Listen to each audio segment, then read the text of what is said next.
Okay, so I'm sitting here with Marius Bear, and he just performed an amazing set, which you had the privilege to listen to if you did. So I just want you to talk about, why you got into music and how that happened. I came into music when I was 21, so quite late.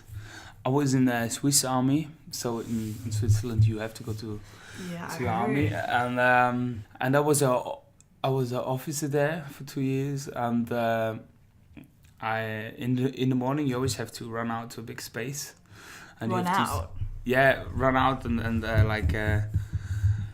don't know how to say, scream the soldiers together, that Okay. they salute and stuff like that. And then a Okay, soldier okay. came to me after in the evening and told me, like, you have a great voice for singing, and tried to sing. And then I started to sing. So after my military service, I lived 8 months from busking all over Switzerland and a bit of Germany. Yeah. Yeah, and so it all started, yeah. So why do you think that soldier said that to you? What were you doing that made him pick up on your voice?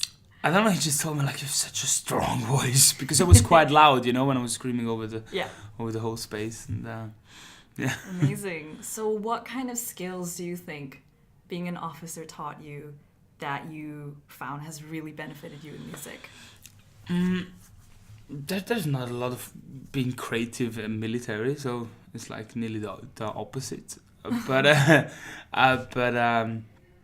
it's great that I always just need like 5 or 6 hours of sleep. So most of the time I wake up early and I go to bed quite late. So that's cool. That's cool. Good for the industry when you guys always work. Good for me now, so I can always work. So that's cool. Yeah. Wow, that's really cool. So talk to me a little bit about your musical style and what direction you think you're kind of starting to take. We're going into the direction. It's kind of a raw pop. It's something between Adele and Joe Cocker. I don't know, stuff. Yeah, with a bit of modern touch. I mean, if it's hard to pinpoint, it means you found your unique voice, right? Yeah, I find the style of. I already found the style. Sorry, it's a style. It's something between Adele and Joe Cocker, with a lot of cinematic sounds in it, and it's quite atmospheric but still pop. Yeah. It's funny you say cinematic, because when I was listening to your EP Sanity, especially with, I think it was Devil in a Church, it felt like I was in a dystopian post-apocalyptic world, Nice. when it's like the truck with the remaining fuel kind of thing, and it was like, it really kind of took me somewhere else with your music, and I really enjoyed that experience, which was really cool. Nice. So I wanted to ask you, when you were working on your EP, what was the mind space and the headspace like going through that? It was most of the time just like I wrote, or I write songs if I meet people, or when I meet people, when I get stories from other people, and they tell me, for example, the song Frame Me, it's also on the EP. Yeah. I wrote this song because after a show a man came to me and he was crying and told me, like, my wife just betrayed me last night. Oh God. And I got her with another guy in our marriage bed, and then he told me the whole story, how they met and how they lived together, and then in the end, before he went, he said to me, like, how could she, because on our on the night table, this little table next to the bed, there was this picture of us, and she didn't hide it, so Right. and it made me really sad. So I wrote this song with the chorus, like, frame me and put me on your bedside. That's everything I'm good for. So in one hand, like, frame me, betray me. On the other side, put me into a frame, It's like the chorus thing in stories. And so I love to take stories of other people. It's the best. Wow, that's really cool. So is that something you've done with the other songs as well? Like most of it is on other people's experiences? Yeah. And also, like, do you put a lot of your own experiences in? For me, I'm a bit like in this situation, I'm like this person, so every time I sing this song, I'm this man, you know, and I feel the pain what he feels, and I'm really into that, yeah. Wow. Does that, get you down sometimes? Because obviously, if you're... I think in music, it's or especially in sad music, it's a lot of getting down and goes up again, and life's just has to shake you a little bit, I think so, yeah. True. Yeah. And your first single, which one was that? Was it I'm a Man, or was it... I'm a Man was one of the first. It was the first one I recorded by myself.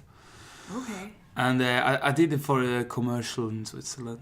It was a parfum commercial, so it was like the opposite. Also, the lyrics are the opposite of what's in the commercial. So it's quite weird, but so maybe not as personal of a song. No.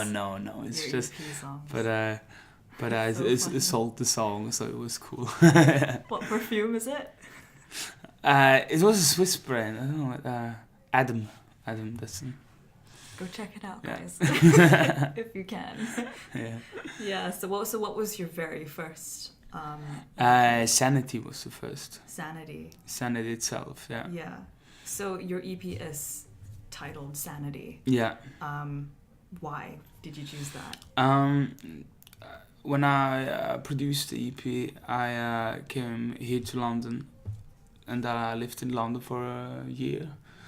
And first of all, I was a bit confused with British behaviours, you know. I understand. And then, so I was thinking back to Switzerland. So thank you for your sanity and reason. So for this kind thinking we sometimes have. And I always have to, or it's main because I think the main intensity was because when people go out here, everyone is quite well drunken, you know. And in Switzerland, yeah, they are not. But I think it's something cool here for British people, because it connects the people, I think so, because it's definitely community, isn't it? Yeah, it's just community and brings them together. So over the months, I then realized it's something beautiful. But first of all, I was quite shocked over there. Oh, that's why the song. Oh, that's so cool. I didn't know that was the thing behind it. I thought it was maybe you going through something really tough. No. But I mean, that's also really difficult. Moving countries, moving culture. So where do you kind of see yourself going from now? Any future projects we can look forward to? Yeah, we have our first single release in January.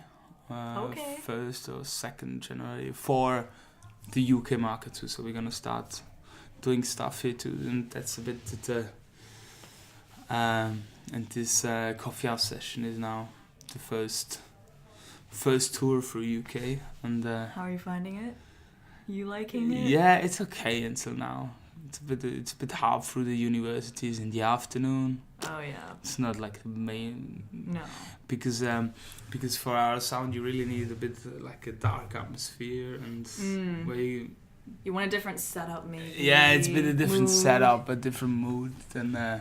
Yeah. And it's also a different mood that we normally play in Switzerland, because we play club shows, and I just did support of Lauryn Hill.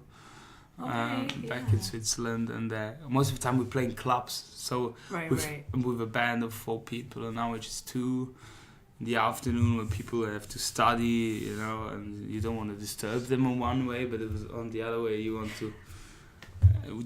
to have a little bit of attention. It's a bit hard. Yeah. It does take like a bit of compromise. Yeah. But when you're getting your sound out there, you're definitely getting a lot of exposure. I mean, I definitely heard about you because of the coffee house tours. That's nice. Really happy for that. And so we're going to look forward to the release of your single in January. Yeah. And maybe an album soon after that. Hope so. And you'll be sticking around in the UK? Yeah. I'm always 2 weeks in a month. I'm in London. Yeah. songwriting and playing some shows. Well, that's really awesome. Yeah, that's cool. Thank you so much for sitting down to Thank you today. Thank you. Best of luck with everything in the future. Thank you. I will do that.